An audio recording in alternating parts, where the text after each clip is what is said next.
Brazil boasts the largest freshwater supply in the world, so why is the country still tackling the worst drought in 80 years? CCTV's Rachel Akuffo spoke to Rachel Biderman of the World Resources Institute to get some answers. Well, it's a crisis of management. It's a crisis due to climate change. It has to do with deforestation. It has to do with poor management of our resources, and I think a lack of citizenship engagement in the past years to make sure that we go in the right track. Now, you mentioned deforestation. How big of a role is that playing in the crisis? So we do have deforestation going on in the Amazon for many years. We did recover a couple of years ago, and now we're back into deforestation mode again. I think it's a function of deforestation in the Amazon, a reason why we're suffering this. Some scientists are saying that we need to check on those facts, but there's some evidence pointing to that direction. Also, in the metropolitan area, most of the forests nearby are gone. We have very few forests, and that is also affecting our capability to supply water. So we do need to go back into restoration in order to gain the capacity to have nature supply our services as nature normally does. Now, there's been some controversy about the existence of climate change and its impact. What are you seeing on the ground there in Sao Paulo? Well, what I've been hearing from scientists in Brazil is that there is a clear relation with climate change. We have not suffered such a drought in 100 years. We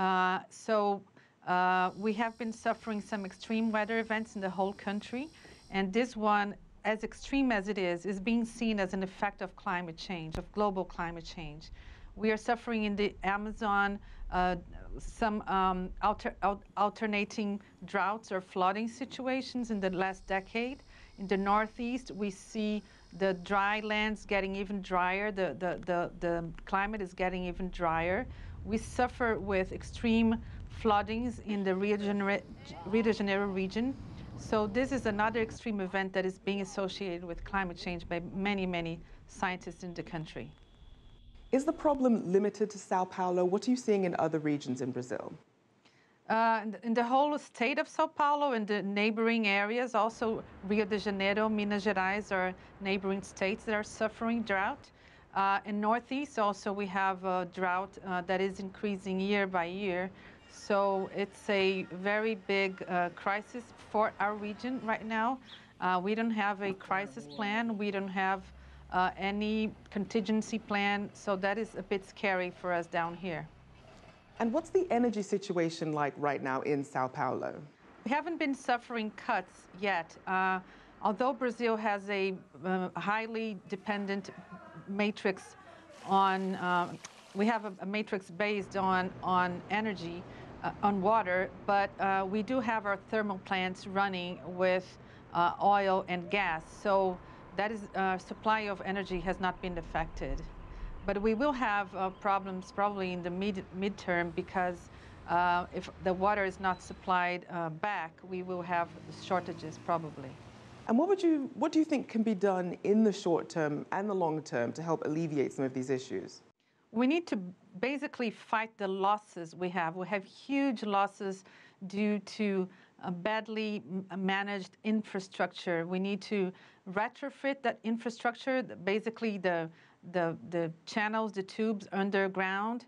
We also need to educate people about how to better use water.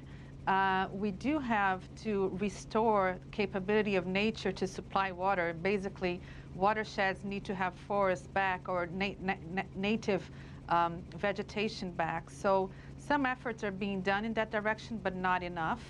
Also, we do need to follow what our watershed committees have been suggesting for many years. We do have a participatory system to manage water in Brazil with participation of civil society, water users, and governments. And they have been pointing to solutions for ages, but those solutions have not been adopted as they should have. That was our own Rachel Akuffo speaking with Rachel Biderman of the World Resources Institute.